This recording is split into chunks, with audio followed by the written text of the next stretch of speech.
Este canal de audiolibros edita un poco el contenido de los libros siempre siendo fiel a la idea del autor con respecto a su obra. No nos hacemos responsables por las nuevas ideas que pueda llegar a causar el contenido. Nuestro único fin es esparcir de forma libre la información. Metzengerstein. Pestis et ambibus moriens tu amor cero. Martín Lutero. El horror y la fatalidad han estado al acecho en todas las edades. ¿Para qué, entonces, atribuir una fecha a la historia que he de contar?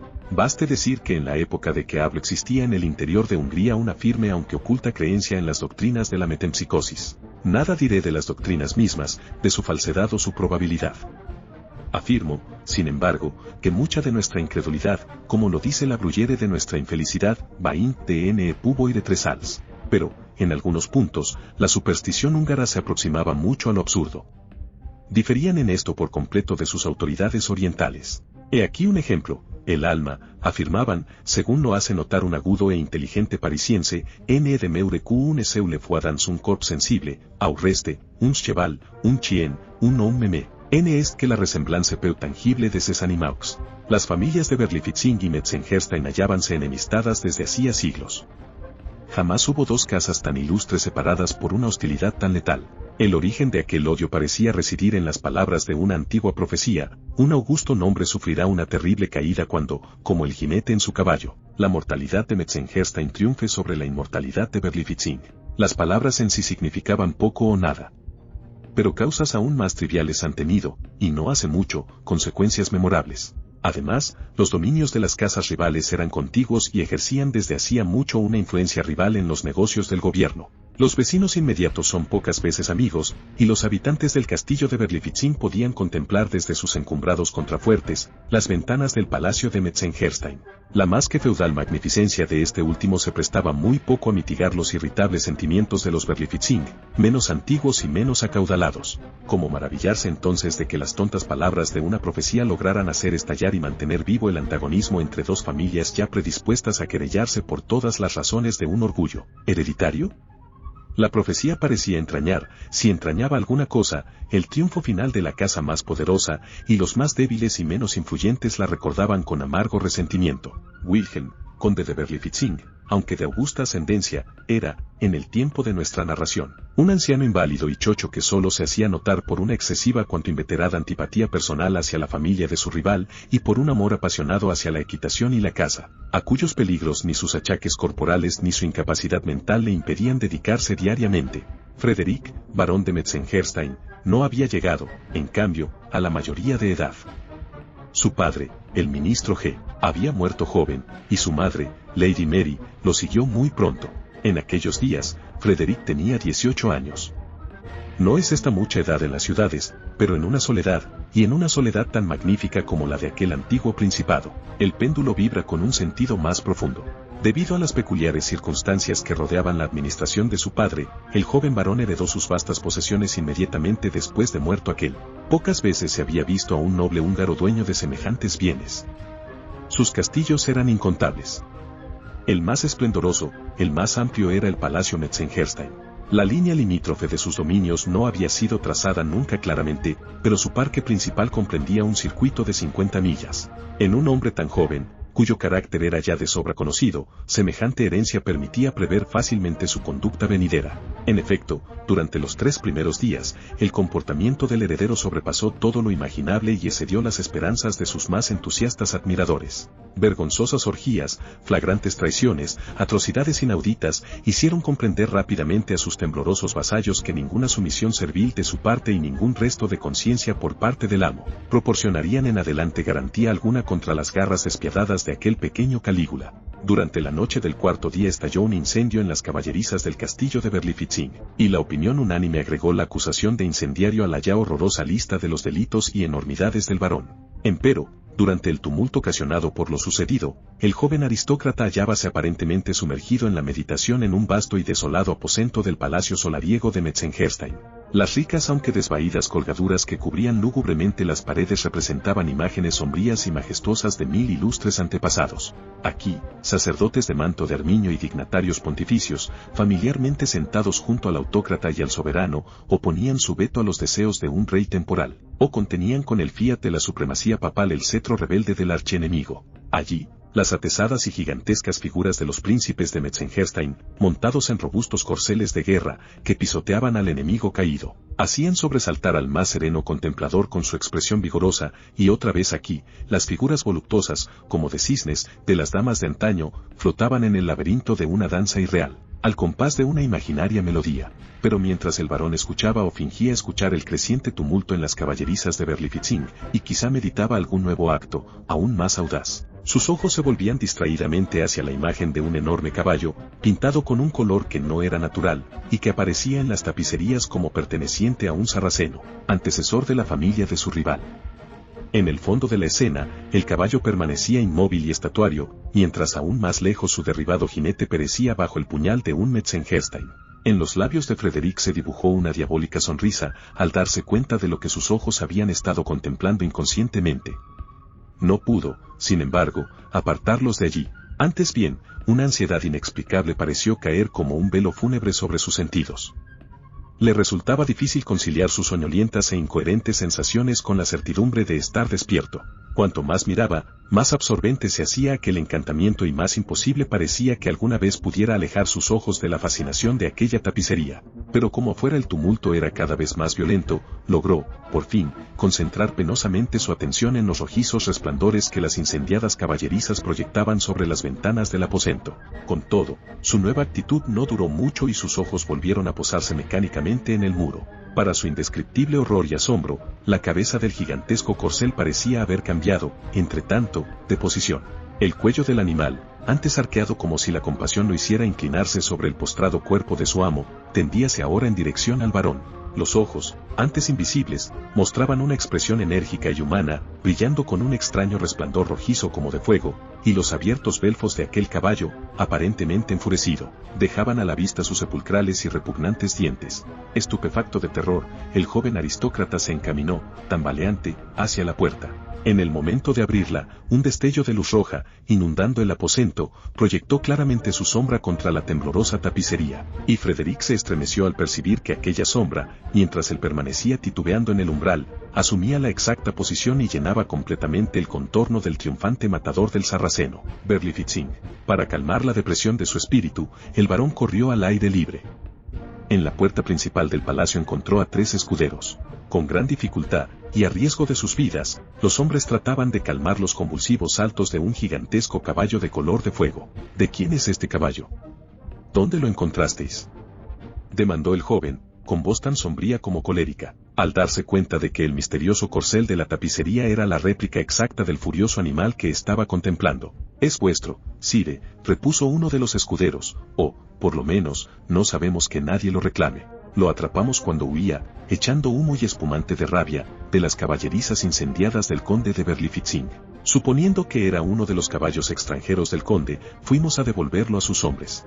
Pero estos negaron haber visto nunca al animal, lo cual es raro, pues bien se ve que escapó por muy poco de perecer en las llamas. Las letras WBB están claramente marcadas en su frente, interrumpió otro escudero. Como es natural, pensamos que eran las iniciales de Wilhelm von Berlifitzing, pero en el castillo insisten en negar que el caballo les pertenezca. Extraño, muy extraño, dijo el joven varón con aire pensativo, y sin cuidarse, al parecer, del sentido de sus palabras.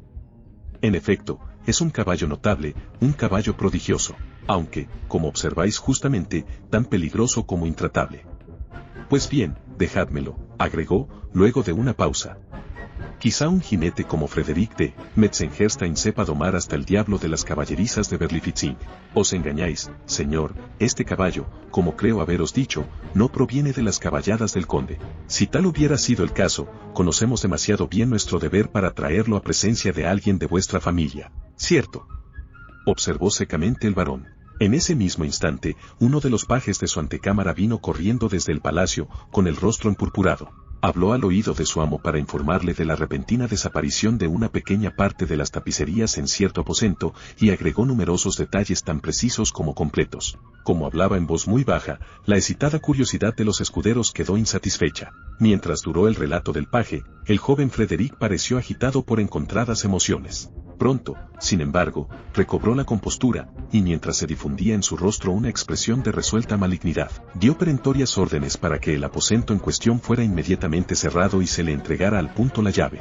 ¿Habéis oído la noticia de la lamentable muerte del viejo cazador Berlifitzing?, dijo uno de sus vasallos al varón, quien después de la partida del paje seguía mirando los botes y las arremetidas del enorme caballo que acababa de adoptar como suyo, y que redoblaba su furia mientras lo llevaban por la larga avenida que unía el palacio con las caballerizas de los Metzengerstein. No, exclamó el varón, volviéndose bruscamente hacia el que había hablado. Muerto, dices. Por cierto que sí, sire, y pienso que para el noble que ostenta vuestro nombre no será una noticia desagradable. Una rápida sonrisa pasó por el rostro del varón. ¿Cómo murió? Entre las llamas, esforzándose por salvar una parte de sus caballos de caza favoritos. Mente, exclamó el varón, pronunciando cada sílaba como si una apasionante idea se apoderara en ese momento de él. Realmente, repitió el vasallo. Terrible, dijo serenamente el joven, y se volvió en silencio al palacio. Desde aquel día, una notable alteración se manifestó en la conducta exterior del disoluto barón Frederick de Metzengerstein. Su comportamiento decepcionó todas las expectativas, y se mostró en completo desacuerdo con las esperanzas de muchas damas, madres de hijas casaderas, al mismo tiempo. Sus hábitos y manera de ser siguieron diferenciándose más que nunca de los de la aristocracia circundante. Jamás se le veía fuera de los límites de sus dominios, y en aquellas vastas extensiones parecía andar sin un solo amigo, a menos que aquel extraño, impetuoso corcel de ígneo color, que montaba continuamente, tuviera algún misterioso derecho a ser considerado como su amigo. Durante largo tiempo, empero, llegaron a palacio las invitaciones de los nobles vinculados con su casa. ¿Honrará el varón nuestras fiestas con su presencia? ¿Vendrá el varón a cazar con nosotros el jabalí? Las altaneras y lacónicas respuestas eran siempre: Metzengerstein no irá a la casa, o Metzengerstein no concurrirá. Aquellos repetidos insultos no podían ser tolerados por una aristocracia igualmente altiva. Las invitaciones se hicieron menos cordiales y frecuentes, hasta que cesaron por completo. Incluso se oyó a la viuda del infortunado conde Berlifitzing expresar la esperanza de que el varón tuviera que quedarse en su casa cuando no deseara estar en ella, ya que desdeñaba la sociedad de sus pares, y que cabalgara cuando no quisiera cabalgar, puesto que prefería la compañía de un caballo. Aquellas palabras eran solo el estallido de un rencor hereditario, y servían apenas para probar el poco sentido que tienen nuestras frases cuando queremos que sean especialmente enérgicas. Los más caritativos, sin embargo, atribuían aquel cambio en la conducta del joven noble a la natural tristeza de un hijo por la prematura pérdida de sus padres, ni que decir que echaban al olvido su odiosa y desatada conducta en el breve periodo inmediato a aquellas muertes. No faltaban quienes presumían en el varón un concepto excesivamente altanero de la dignidad. Otros, entre los cuales cabe mencionar al médico de la familia, no vacilaban en hablar de una melancolía morbosa y mala salud hereditaria, mientras la multitud hacía correr oscuros rumores de naturaleza aún más equívoca. Por cierto que el obstinado afecto del joven hacia aquel caballo de reciente adquisición, afecto que parecía acendrarse a cada nueva prueba que daba el animal de sus feroces y demoníacas tendencias, terminó por parecer tan odioso como anormal a ojos de todos los hombres de buen sentido. Bajo el resplandor del mediodía, en la oscuridad nocturna, enfermo o sano, con buen tiempo o en plena tempestad, el joven Metzengerstein parecía clavado en la montura del colosal caballo, cuya intratable fiereza se acordaba también con su propia manera de ser.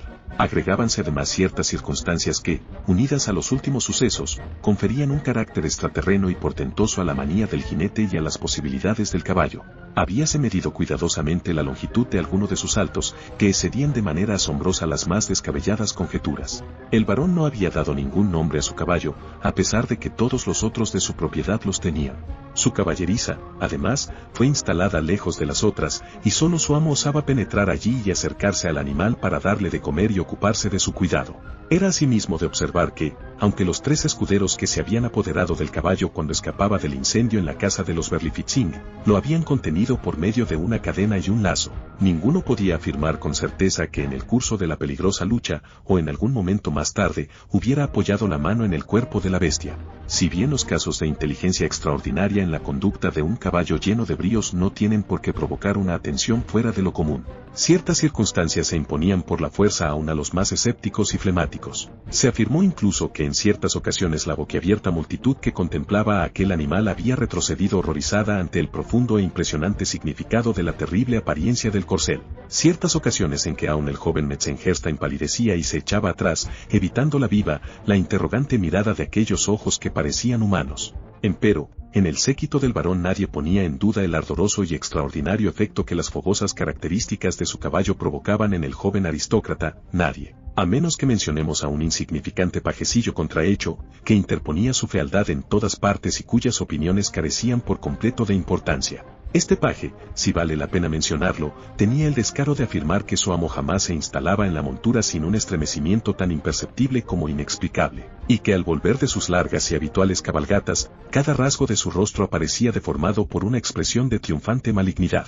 Una noche tempestuosa, al despertar de un pesado sueño, Metzengerstein bajó como un maníaco de su aposento y, montando a caballo con extraordinaria prisa, se lanzó a las profundidades de la floresta. Una conducta tan habitual en él no llamó especialmente la atención, pero sus domésticos esperaron con intensa ansiedad su retorno cuando, después de algunas horas de ausencia, las murallas del magnífico y suntuoso palacio de los Metzengerstein comenzaron a agrietarse y a temblar hasta sus cimientos, envueltas en la furia ingobernable de un incendio. Aquellas lívidas y densas llamaradas fueron descubiertas demasiado tarde, tan terrible era su avance que, comprendiendo la imposibilidad de salvar la menor parte del edificio, la muchedumbre se concentró cerca del mismo, envuelta en silencioso y patético asombro. Pero pronto un nuevo y espantoso suceso reclamó el interés de la multitud, probando cuánto más intensa es la excitación que provoca la contemplación del sufrimiento humano, que los más espantosos espectáculos que pueda proporcionar la materia inanimada. Por la larga avenida de antiguos robles que llegaba desde la floresta a la entrada principal del palacio se vio venir un caballo dando enormes saltos, semejante al verdadero demonio de la tempestad,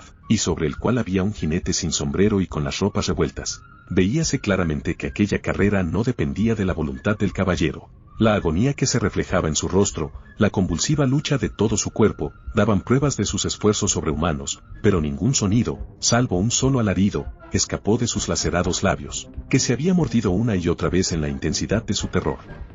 Transcurrió un instante, y el resonar de los cascos se oyó clara y agudamente sobre el rugir de las llamas y el aullar de los vientos. Pasó otro instante y, con un solo salto que le hizo franquear el portón y el foso, el corcel penetró en la escalinata del palacio llevando siempre a su jinete y desapareciendo en el torbellino de aquel caótico fuego. La furia de la tempestad cesó de inmediato, siendo sucedida por una profunda y sorda calma. Blancas llamas envolvían aún el palacio como una mortaja, mientras en la serena atmósfera brillaba un resplandor sobrenatural que llegaba hasta muy lejos. Entonces una nube de humo se posó pesadamente sobre las murallas, mostrando distintamente la colosal figura de un caballo. Gracias por ver el vídeo, deja tu like, suscríbete y síguenos en nuestras redes sociales, están en la descripción.